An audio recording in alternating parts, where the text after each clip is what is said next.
Yes, you are correct. I've already made my best books of 2023. But don't you want to hear about the best books I read that weren't published in the year 2023? Of course you do. 15 books, some Aussie books, some trans books, some historical fiction classics, some messy feminist novels, and some really dark and miserable literary fiction are all on this list. They're vaguely ranked from amazing to even more amazing. So let's begin. Didn't Nobody Give a Shit What Happened to Carlotta by James Hannaham. Carlotta is a black Colombian trans woman who has just been released from jail. She is on parole and has certain expectations placed upon her by the state, such as avoiding alcohol or getting a job. The only family she lives with seems to want to do nothing but party, and after being encouraged to lie about having a driver's license on her CV, she gets a job driving a bus. I think if I say trans woman, black Colombian, recently released from jail, you're not sort of sure what sort of book this is going to be about, and all of these aspects are really important to the novel. But the experience of somebody recently released from jail is by far the dominant theme. We're discussing things like the difficulties of reintegration, the realities of what that looks like. Taking somebody out of society for 7 years and then threatening them to do exactly what you want, but don't provide them with any help. It is about a system that could hardly be designed better to promote recidivism. Also, major themes of this novel are the trauma that inmates experience on the inside and the therapy that should be provided to them but obviously isn't. Carlotta's defense for how she ended up in jail and her trial are all discussed, and there are so many great bits of detail in this. She is dead named by the judge. She knows that standing up for identity will only get her into more trouble. She is sent to a man's prison, which in turn makes her quite popular with the men, but not in a good way. And this surrendering of self to the system is a frightening expectation, as much so as the imprisonment. Whether Carlotta is guilty or not is really grey, and rather than thinking she is hard done by because of the justice system, I look at the crime and I think, well, how was she meant to stay out of jail? And I guess that's what this book is ultimately saying, is that these women and these people are so marginalised that it is very hard for them to stay out of jail. Black Butterflies by Priscilla Morris. 1992, Sarajevo, just before the breakup of Yugoslavia and the siege of Sarajevo. Unaware of how bad things are just about to get, one woman stays to protect her family home from looters, while the rest of her family evacuate to the UK. Of course, this is about the realities of such a bleak point in our history, but it's also about the important things in our life, what humans need, what we resort to in order to survive, where joy comes from, and the importance of human connection. When we get to the scene from which this book takes its name, we get this very intelligent allegory that captures the senselessness of the destruction, the innocence of the victims, the attempt not just to erase history, but to erase an entire culture. It is hauntingly beautiful and devastating. The senselessness of this war is really hammered home too. Sarajevo having a very diverse and often intermarried population. We frequently see family members on different sides of this war. The choice between hiding and fighting and the question of which is the better life is also discussed. This was one of the absolute best novels on the Women's Prize. All That's Left Unsaid by Tracey Lien. Based in the early 1990s in the Sydney suburb of Cabramatta, a Vietnamese boy who has just finished school goes out to a busy restaurant to celebrate and is murdered. But nobody saw it. Having moved away to go to university, the boy's older sister comes back and tries to investigate. The novel takes on a list of complex themes and historical events, including the rise of Pauline Hanson's far-right One Nation Party, Australia's only political assassination, poverty, the heroin epidemic of the time, racially divided organised crime and the 3 T's gang, which was a Vietnamese drug syndicate, the racism of the general public towards people of Asian heritage, both the fear of the cops and the bureaucracy of the cops' investigation when non-white people are victims, and the different views within the Vietnamese communities towards these issues and the very different values they have, the general clash of culture between white Australians and Vietnamese Australians. Nothing sums this book up better than when Key wants to find out why the police can't find a murderer when there must have been plenty of witnesses. She goes into the police station and they say it's because they can't give the body an autopsy due to her parents' wishes. Key is perplexed by this. Why do they need to give the body an autopsy? The answer is that they want to check her brother for heroin, which he wasn't taking, but even if he was on it, he was still murdered. Nonetheless, Key tries to convince her parents, only to be told that it will do no good and they don't want his body cut up. He will need it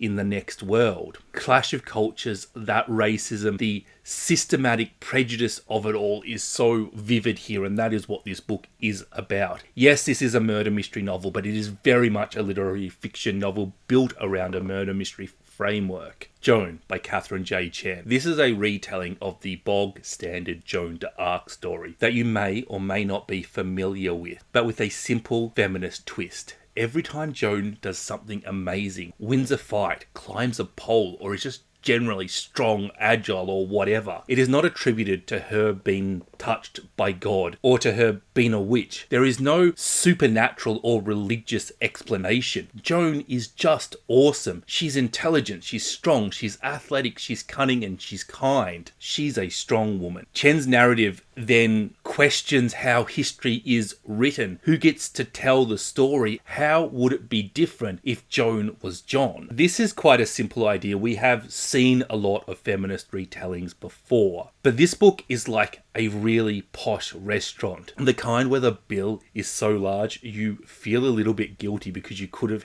fed an entire neighborhood of homeless people for that price. This restaurant has mashed potatoes on the menu, and everybody likes mashed potatoes. But the beauty of mash is that it's pretty easy to make. It's pretty easy to do good mashed potatoes. That's why everybody likes it. Even terrible chefs make good mash. So you don't expect mash from a posh restaurant, but when mash arrives, you try it and it is orgasmic. And this is what this book is. It is simple, but it is done so well. It's got a plot that has stayed in the public consciousness for 600 years. It's got characters that are iconic. The setting is the 100-Year War. Everything is just done so well. This was already a good story before Katherine J. Chen got to it, but she just made it perfect. This is such a safe book, and it is such a good book. Now would be a pretty bad time to mention that, in my opinion, mash is the weakest form of potatoes. Roasted potatoes, chips, jacket potatoes, Bombay potatoes, hash brown, potatoes, pancakes, they're all far superior. Don't cry for me, Daniel Black. This is a black man's confession or letter to his gay son, written when he doesn't have long left to live. This man hasn't been a good or supportive parent, and he regrets that. But instead of just being an apology, this letter is this is where I'm coming from. This is the life I have lived. These were my fears. This is why I wasn't strong enough to love you like you deserved to be. And I would like you to know me. This is another book that I think the execution is just perfect. It is sad and emotional and moving. This is just a much better book than you're expecting it to be. Queer, coming out themes, a father hating the femininity in his son, but both wanting to protect his son and being ashamed of him and not dealing with that. It is very hard to see how this book could have been improved. The Book of Daniel by E.L. Doctorow. This is Nell's favourite book ever, but it took me until very late in this book to love it. But since I've finished it, it has only grown stronger in my mind. It is a retelling of the Rosenberg trial. If you don't know, the Rosenbergs were put on trial for conspiracy to commit treason, and they were executed. Since the trial, evidence has come out that they were indeed guilty, or at the very least that Julius was guilty. Ethel may not have been. But at the time, they weren't sure. Doctorow tells this story through the eyes of their son Daniel, and it details the impact their trial had on him. He's scared and traumatized. He's acting tough, and he's doing horrible things and recollecting who may have snitched on his parents. Doctorow is forcing you to consider the role of the government in your life. Do you trust them? Are they acting in your own interest? Who is keeping them accountable? How comfortable are you with the power that they have? But this novel is also very emotional. You know where it's going, but when you get there, it still hits you really hard. A fantastic classic for anybody who has ever had doubts about their president president, their prime minister, their monarch, or whatever form of authority they have in their country. All Over Creation by Ruth Ozeki. This is one of the last novels I read this year. It was the last book I needed to read to finish all of Ruth Ozeki's work, and I have never read a Ruth Ozeki book that wasn't incredible. Her novels are like fractals. You can enjoy them zoomed out and they're charming and beautiful, but when you zoom in and you think about it, there are more and more details. She gives you wonderful characters, a fantastic plot, and look, I know a lot of people might think that Thomas Hardy is my favourite author, and I do love Hardy, but Ozeki is better. She has 4 novels and I have given her 4 5-star ratings, and this is an amazing novel, but it is by some distance her weakest book. Still good enough to get number 9 on this list. Hopefully that gives you an idea of how highly I think of Ozeki. This is about Yumi, who when she was 15 and discovered that she was pregnant to an older man, had a fight with her father about abortion. This fight caused her to run away from home. Now 25 years later, she is returning to the potato farm she was raised on. Her Japanese mother has dementia. Her white American father is terminally ill. She has not seen them since she left, although she has been in contact with her mother via letter. With her, she is bringing her 3 children, all of who have different fathers, and she is reunited with her best friend from her childhood, who is considering adopting after years of getting pregnant and having miscarriages. At the same time that Yumi arrives, so do a group of protesters who are anti-genetic engineering and the ownership of DNA by large corporations. In return for labour, they're allowed to camp on Yumi's parents' potato farm. Finally, there is a man in town claiming to be a journalist, but he may be up to something much more sinister and also have something to do with Yumi's past. Ozeki is exploring life, but the abortion debate at the start is not really central to this novel. Instead, things like seed, growth, agribusiness, and environmental activism are all central. There's also the stigma around childbirth and miscarriages and trying to get pregnant. Monsanto, although never named, is very clearly the business that is being protested and are clearly acting in a very dodgy manner. What I love about Ozeki is that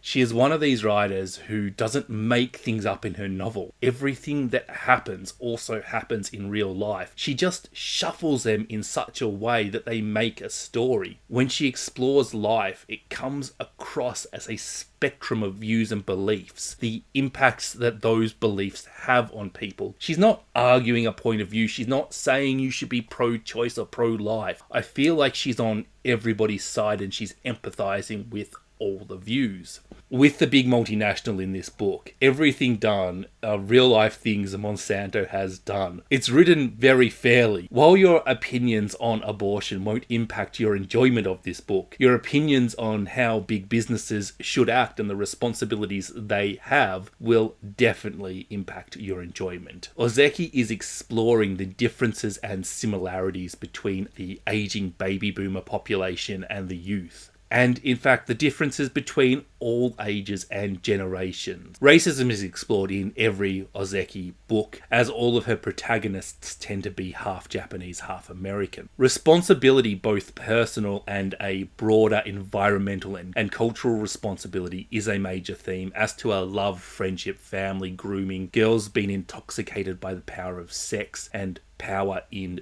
general. Ruth Ozeki is just a fantastic writer, and if you haven't tried one of her books yet, you really should. They are all different and they are all fantastic. Magma by Thora. There is no way I can pronounce her last name. It's Icelandic. Lilia is a young, inexperienced woman who has begun university, and she meets a beautiful, young, intelligent man who she falls quickly in love and infatuation with. They start having sex and she becomes desperate for his affection and attention. He starts to limit that in a way that is very manipulative of her, punishing her by sleeping with other women. This relationship does slowly get more serious, but it also slowly becomes more toxic, and it explores themes such as the detrimental effect of pornography on the sex lives of young couples, love, abuse, manipulation. As this novel progresses, Lilia's mental health begins to suffer. While I thought the feminist themes of domestic abuse were important and done brilliantly, I think the mental health themes here are the show stealer. This book is so miserable, so cruel, and so heartbreaking. It's very hard not to like Lilia, not to support her, not to be screaming inside, "You can do better," and leave him, and not to feel her heartbreak and feel her desperation and depression. A really emotionally moving novel. The Poet by Louisa Reid. I feel like when you start reading The Poet, what you think you're getting is just Magma again. While the novel starts out in a very similar place, the two books do go in different directions. In The Poet, Emma wants to get her poetry research published. Her professor boyfriend agrees to help her, but he doesn't think her work is good enough. Tom is trying to control Emma, but Emma is not to be underestimated. Written in poetry, Reid is able to really set the tone of the scene with her wordplay. With themes of coercive control, class, privilege, and the patriarchy all being explored, this is a really depressing novel that slowly becomes truly empowering. Emma is one of the best characters I have read. At Certain Points We Touch by Lauren John Joseph. I've managed to put all the toxic relationships together, it seems. On the 29th of February, a trans woman is looking back on her first love when she was an effeminate gay man. The novel is not the story of a trans person having their egg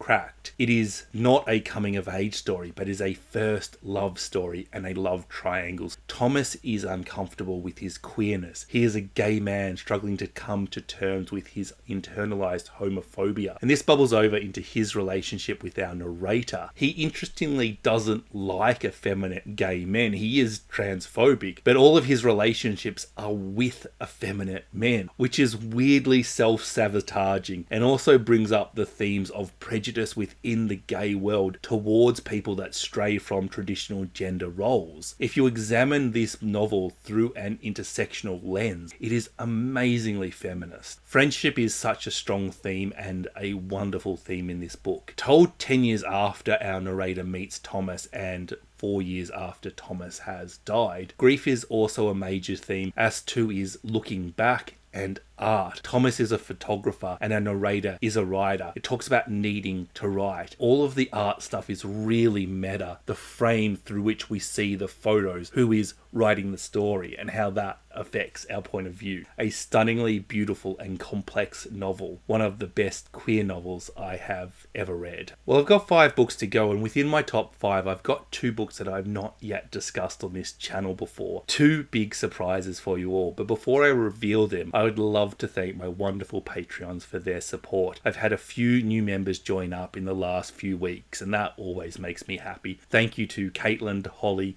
Reflective Rambling, Ariane, and Karen. If you would like to support me on Patreon, I would really appreciate it. It would make the world of difference to me. Let's get into the top 5. Abomination by Ashley Goldberg. This is the story of 2 Jewish men within the Melbourne ultra-Orthodox Jewish community. Ezra has let his faith lapse and he now identifies as secular. Jonathan has gone the other way and is now a rabbi. The 2 were best friends at high school but haven't seen each other in 20 years. The 2 went to a private Jewish high school. One of the teachers at this school was raping the students, and when allegations of this hit the media, he fled to Israel with the help of the Jewish community. Jonathan and Ezra meet at a protest, asking for this man to be extradited. If his community finds out he was there, Jonathan will be in trouble. As Ezra and Jonathan rekindle their friendship, both men begin to question their faith in obviously different ways. But what this book is really exploring is the role faith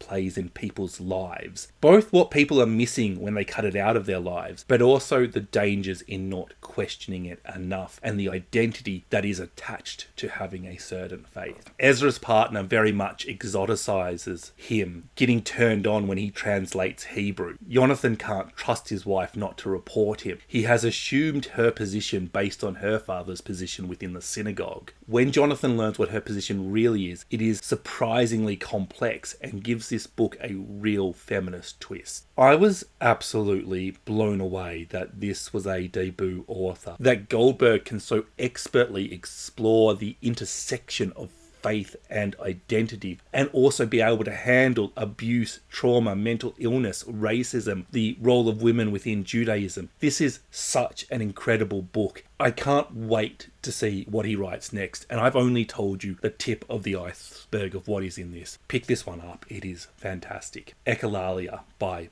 Doyle.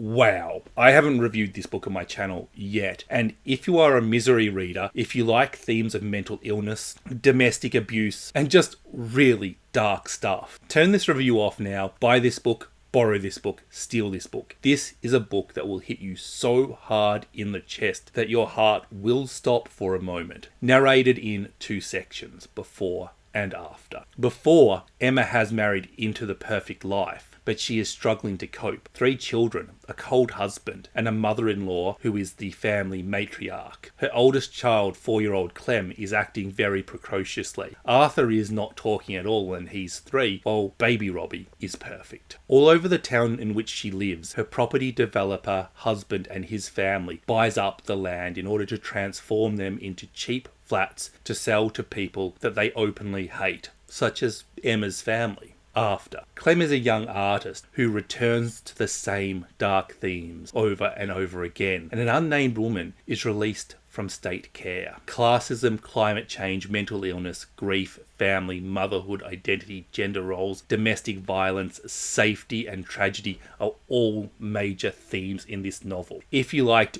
Jennifer Downs' novel Body of Light, this is a book for you. It is devastating, it is horrible, heartbreaking and profound. This is the type of book that very few authors could have written successfully. Briohny Doyle just happens to be one of them. This will be in your top 3 saddest, most heartbreaking, dark, depressing novels you have ever read. I'm a Fan by Sheena Patel, the book I would have liked to have won the Woman's Prize. Most of you will have heard about this book a million times already. It's about a toxic relationship in internet culture and the idolization or hatred of influencers. It's about a woman who likes a man whore who keeps her around but is ultimately with somebody else. There are so many things I loved about this novel. How this messy relationship was symbolic of racism within liberal circles. Oh look, you're a woman of colour. I control everything you want. I can make you happy. I definitely might do that someday.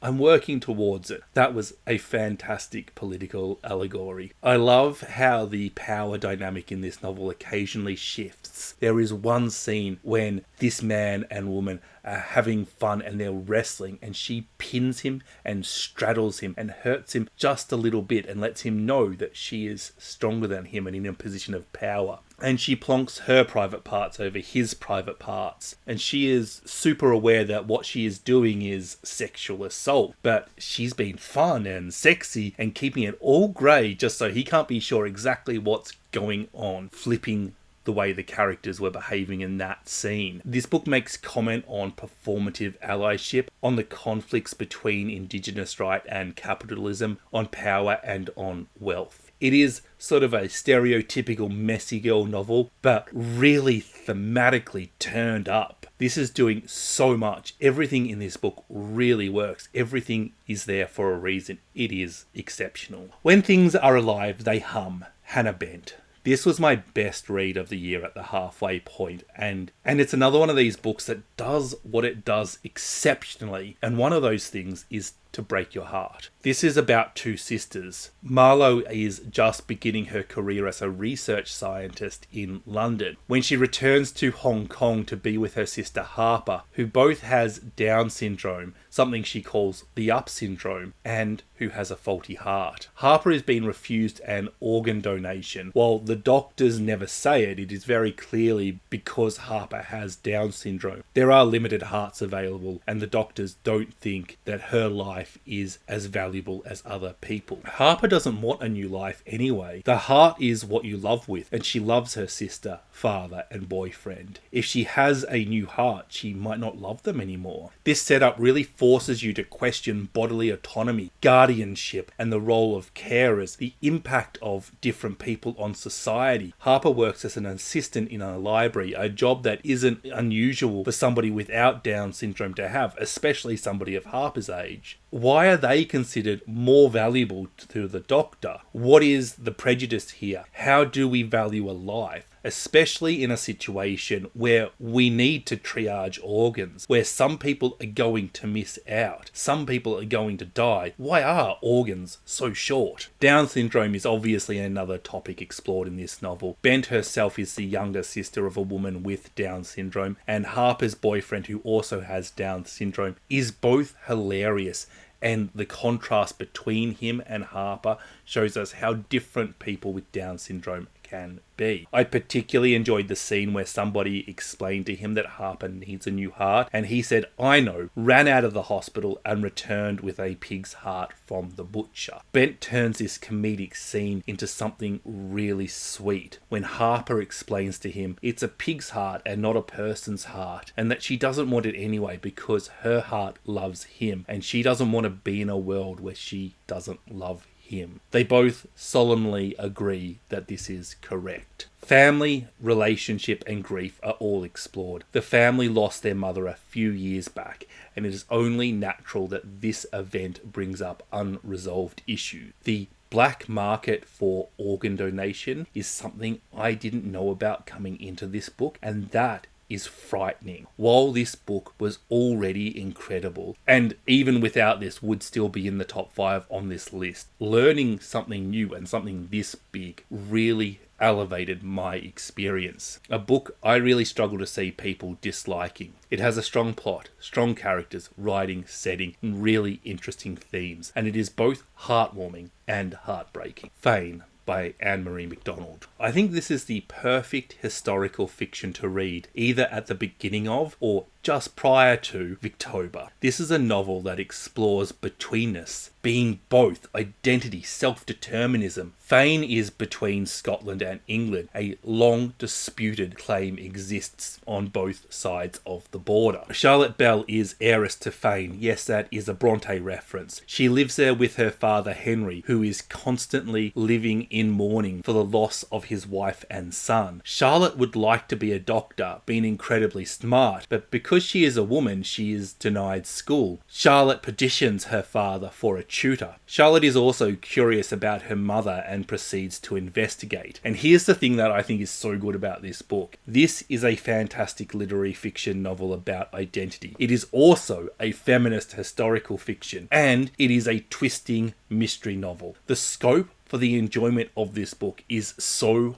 broad. For me personally, while I might read 95% literary fiction, that doesn't mean I dislike other genres. It simply means I have a preference. So I felt like I was able to enjoy this book in so many different ways and have so many different lovely reading experiences within the one novel. I thought the genre blending really helped improve the other genres too. But it is also exactly the type of novel that would have been written within the Victorian era. It doesn't feel like it was written in 2022. It feels like you have rediscovered a lost classic that has somehow been missed. I have previously compared this novel quite favourably to Sarah Waters, and queer, twisting, gothic Victorian historical fiction. It is an obvious comparison, but I think MacDonald has packed so many more interesting discussions in her novel. It is a real tour de force of a book. Thank you to everybody who watched to the end of this video. Please make sure you like and subscribe if you haven't already. This was my favourite backlist books I read this year. If you want to know my favourite books of 2023, I've put a link on the screen right now for all of you to follow. Bye bye.